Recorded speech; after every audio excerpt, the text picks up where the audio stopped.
Hello বন্ধুরা, আজকে আমি আপনাদের বানিয়ে দেখাবো ব্রেড পকোড়া। তো ব্রেড পকোড়া বানাতে সবার আগে লাগবে ব্রেড। আমি ব্রেড নিয়ে নিয়েছি। লাগবে হচ্ছে বেসন, লাগবে সামান্য হলুদ, একটু লঙ্কার গুঁড়ো, নুন স্বাদ মতন আর সাদা তেল। তাহলে সবার আগে আমি এই বেসনটা একটা বড় পাত্রের মধ্যে ঢেলে নেব। যে যতটা ব্রেড নেবেন সেই হিসেবে বেসনটা ইউজ করবেন। আমি এই পাত্রের মধ্যে বেসনটা ঢেলে নিলাম। এবার এর মধ্যে স্বাদ মতো নুনটা দিতে হবে। আমি এই অল্প মতো নুন দিয়েছি।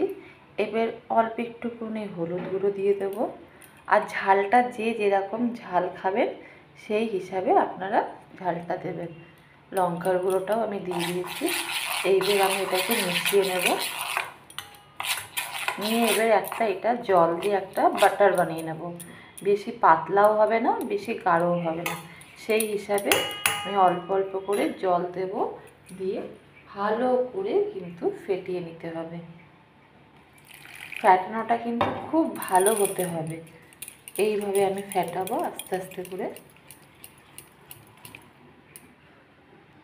দেখুন বাটারটা কিন্তু আমার ভালোভাবে মাখা হয়ে গেছে। এই রকমভাবে পেস্টটা রাখবেন।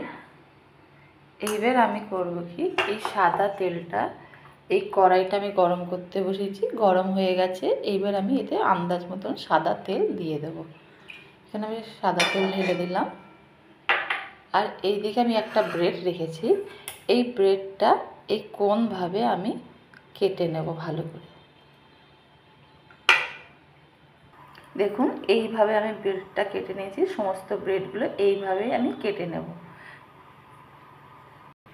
এইদিকে আমার তেলটা গরমও হয়ে গেছে। এবার আমি এই একটা একটা করে ব্রেড এর মধ্যে ডুবিয়ে নেব। এইভাবে ডুবিয়ে নেব ভালো করে। নিয়ে যাতে পুরোটা লেগে যায়, এবারে আস্তে আস্তে আমি কড়াইতে দিয়ে দেবো। দিয়ে ভালো করে ভেজে নেব। জোরে করে গ্যাস দেবেন না, মিডিয়াম ফ্লেমে দেবেন।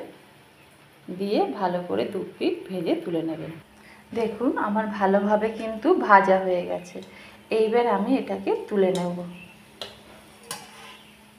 দেখুন তাহলে আমার একদম তৈরি হয়ে গেছে ব্রেড পকোড়া। যদি আমার এই রেসিপিটা আপনাদের পছন্দ হয়ে থাকে তাহলে অবশ্যই লাইক আর সাবস্ক্রাইব করতে কিন্তু ভুলবেন না। তাহলে আজকে এই পর্যন্তই।